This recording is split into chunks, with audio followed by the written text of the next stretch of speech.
Ça arrive à tout le monde d'être complètement déprimé et pas savoir quoi faire de sa vie et que de toute façon tout est nul et qu'on n'arrivera à rien et que en fait ça sert à rien. Mais ça passe vite et la fête revient assez rapidement dans nos vies.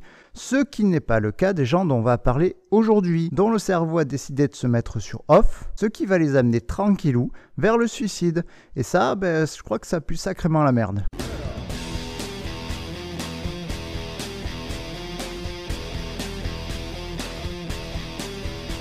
Alors les dépressifs, c'est les gens qu'on imagine les gros fainéants, ceux où on a envie de foutre des coups de pied au cul pour qu'ils se bougent. Sauf que on va voir que c'est pas trop ça, parce que les dépressifs, ils s'en foutent déjà des gros coups de pied au cul. Et ça marche pas très bien. Alors au niveau médical, le terme technique pour la dépression, c'est l'épisode dépressif majeur, si tu veux chercher sur internet. Et c'est un sujet hyper étudié et très large. On n'aura pas le temps de tout faire dans cette vidéo et tu peux la prendre comme une introduction. Et un premier truc hyper important à savoir, pour un épisode dépressif majeur, c'est que c'est pas juste une phase de déprime. D'une part parce qu'elle passe pas rapidement, et qu'en plus le fonctionnement de la personne est complètement bousillé. C'est-à-dire que ça lui pourrit bien la vie et de plein de façons différentes. En détruisant par exemple sa gestion de la nourriture, en détruisant la gestion de son sommeil, la personne elle va perdre tout plaisir, ses sentiments vont être tout déprimants, ce qui est normal parce qu'elle va se dévaloriser constamment ou avoir des idées suicidaires récurrentes. Ce qui aide pas beaucoup à être joyeux. Un truc qu'on connaît pas bien par contre, c'est que la dépression elle atteint des parties assez importantes de ton cerveau qui vont sacrément ralentir les aptitudes intellectuelles de la personne, jusqu'à la faire parler au ralenti et la rendre vachement plus bête qu'elle ne l'est.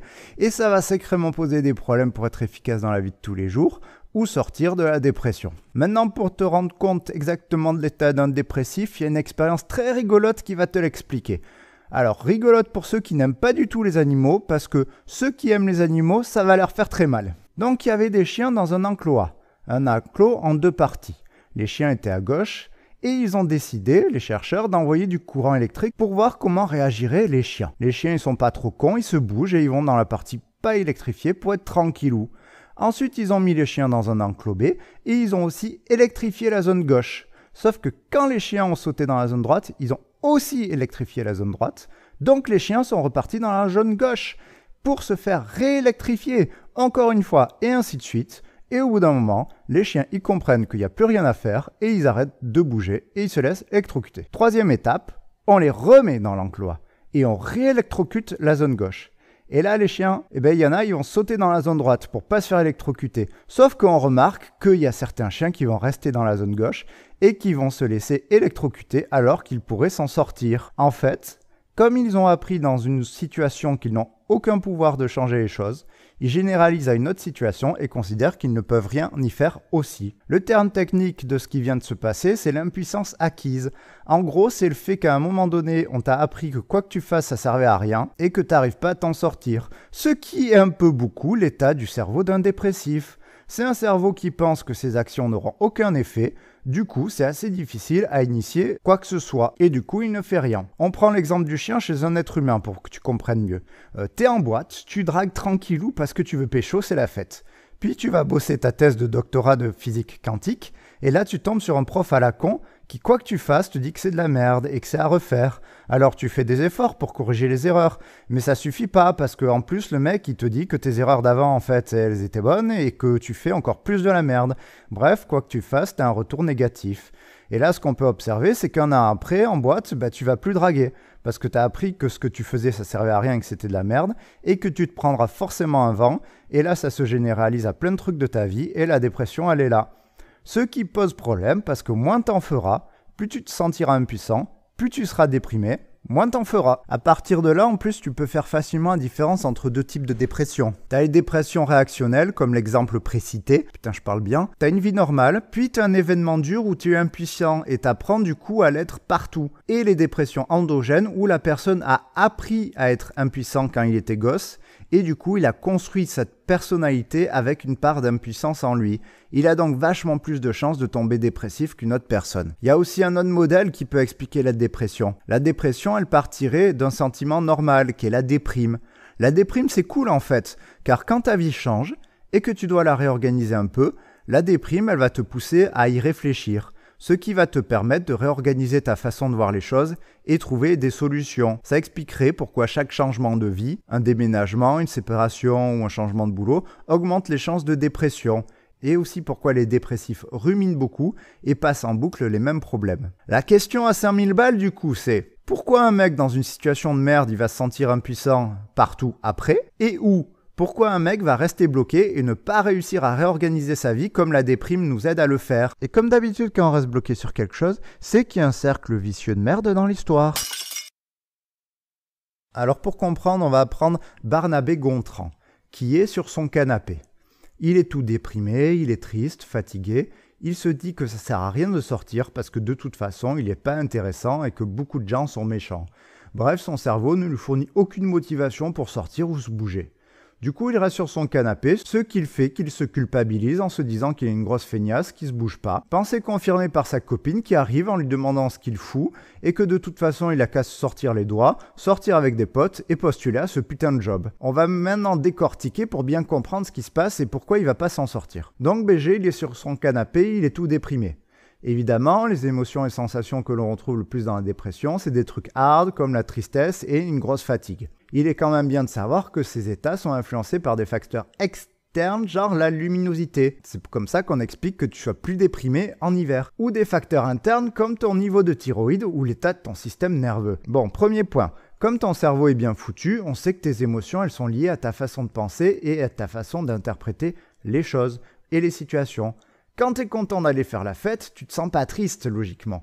Et quand quelqu'un t'emmerde vraiment, t'as rarement envie de lui dire « je t'aime sincèrement ». Bon, des fois, on va pas trop la logique chez les gens de suite, mais quand on fouille un peu, tu vas voir que c'est hyper logique, le lien entre tes pensées et tes émotions. Donc, on s'en doute, les dépressifs tout tristes, ils n'ont pas des pensées très très positives qui leur trottent dans la tête. Ça peut être des pensées négatives sur eux, comme « je suis pas intéressant », des pensées négatives sur les autres comme ils sont méchants, ou sur le monde, genre on peut pas être heureux dans ce monde, c'est trop triste.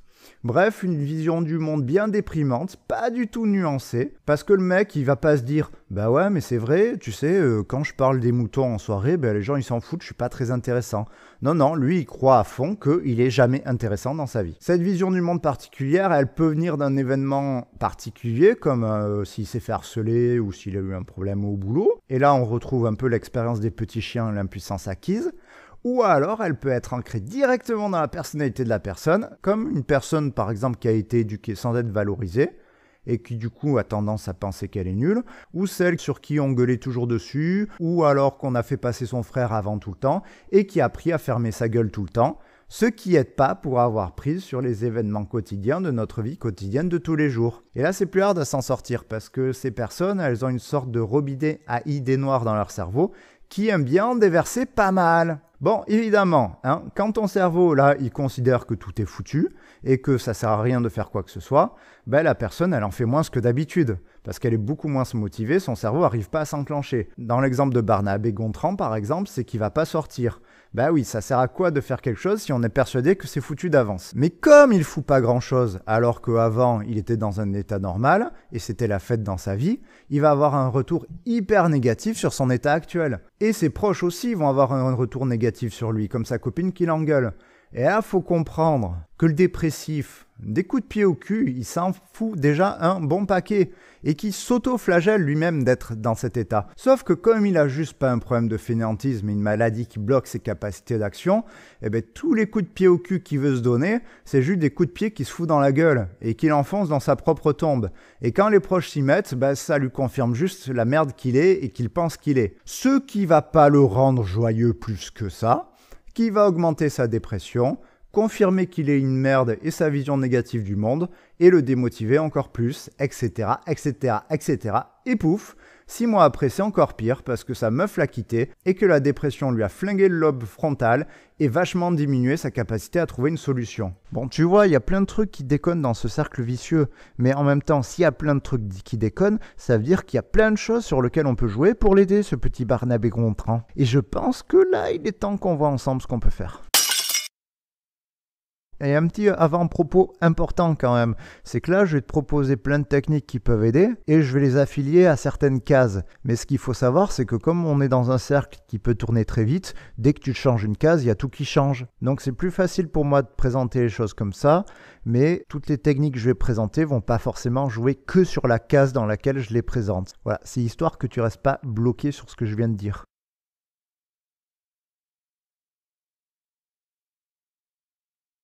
Bon, on va prendre les cases une par une et voir ce que l'on peut faire, parce que la dépression, ça a été vachement étudié et il y a plein d'idées déjà. On sait par exemple que si tu balances de la lumière d'un certain spectre, cela peut t'aider à gérer la fatigue. L'idée, c'est de gérer la mélatonine que tu as en toi. La luminosité que reçoivent tes yeux, elle va modifier ton taux de mélatonine et ça va jouer vachement sur ta fatigue. En hiver, la luminosité baisse et donc tu es plus enclin à la fatigue et au sommeil, ce qui joue dans la dépression. Aussi, si tu es dépressif, un petit dosage de ta thyroïde, ça peut être pas mal. Et tu as aussi les antidépresseurs qui sont censés agir directement sur ton activité sérotoninergique, impliquée fortement dans la dépression. En général, le traitement par antidépresseur d'un épisode dépressif dure de 6 mois à 1 an. Au-delà, c'est quand même bien d'essayer d'agir sur une autre case pour éviter de rester bloqué avec des antidépresseurs à vie. Du coup, tu as compris la logique de mes schémas. S'il y a une case ici, c'est qu'il y a un intérêt à le changer. Et de ce côté, tu as plein de techniques, par exemple des techniques TCC, qui vont essayer de rendre ta vision du monde plus réaliste. Alors le but, c'est pas de se forcer à penser positif, mais de diminuer les distorsions de la réalité. Par exemple, quand tu as fait une connerie, si tu te dis je suis une merde, c'est quand même super éloigné de la réalité parce que je sache, t'es pas en train de noyer des bébés ou tuer des millions de gens. Donc t'es pas une aussi grosse merde que ça. Par contre, si tu te dis bah là j'ai merdé ou des fois je suis nul, c'est vrai, eh ben c'est plus réaliste parce que des fois, oui, ça arrive à tout le monde de merder. Et du coup, tu as moins de chances de ressentir des émotions compliquées que si tu te dis que tu es une merde tout le temps. Et les dépressifs ont de fortes distorsions de la réalité. Mais des fois, les techniques de modification des pensées, ça ne suffit pas parce que le robinet de ton passé, il déverse trop de distorsions de la réalité. Du coup, tu as d'autres techniques qui ont été inventées que certaines thérapies essaient de regrouper, même s'il n'y a pas encore assez de preuves que la thérapie des schémas, par exemple, à elle seule suffise pour la dépression. Il y a aussi les thérapies psychodynamiques que l'on peut proposer, même si les études sont très mitigées, et le principe d'action semble être le même que la thérapie des schémas aux dernières nouvelles. Bon, pour cette case, par contre, ça va être difficile d'en parler, car c'est tellement différent selon les situations que c'est difficile d'en faire des généralités. Tu vois bien qu'une séparation, par exemple, c'est pas la même chose que du harcèlement sexuel au boulot. On va passer donc à l'autre case, et on peut essayer aussi de remettre en selle la personne en lui permettant de réagir et de reprendre prise sur sa vie. Ce qui est important, ça va être de trouver un équilibre entre les actions utiles et celles qui font plaisir. Parce que si tu fais que des trucs qui te font plaisir, bah tu finis dans la merde, ce qui aide pas à se sentir bien.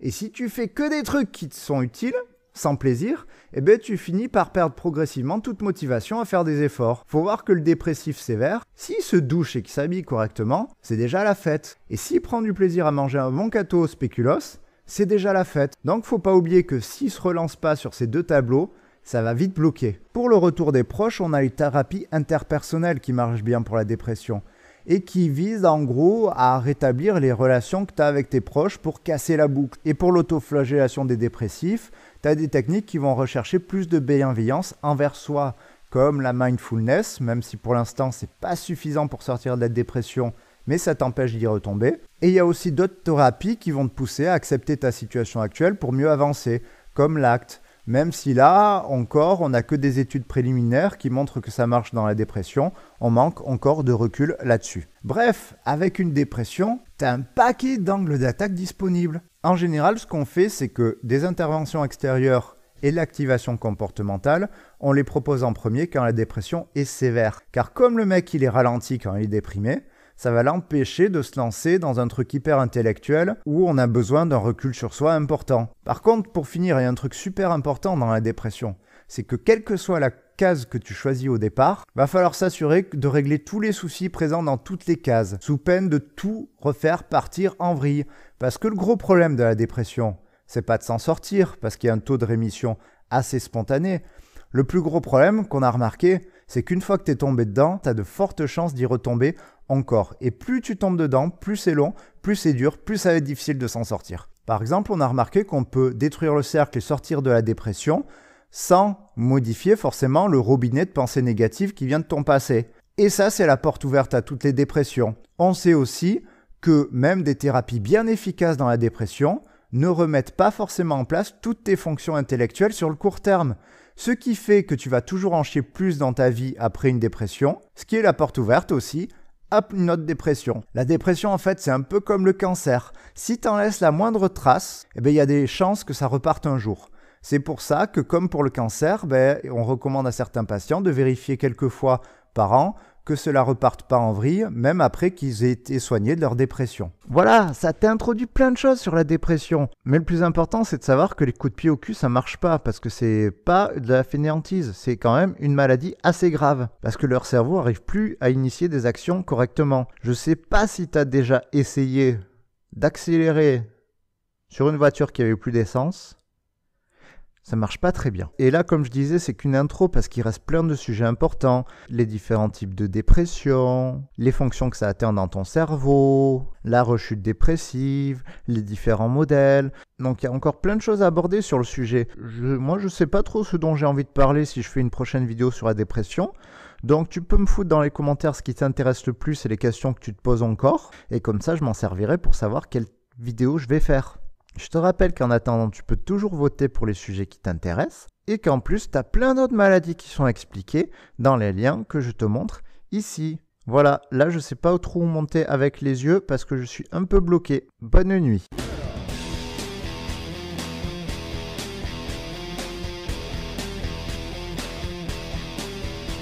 En fait, c'est bien d'être allongé là. Manquerait plus qu'un massage. Je crois que je vais rester là et jouer à la console. Je crois que je suis vraiment pas dépressif en fait.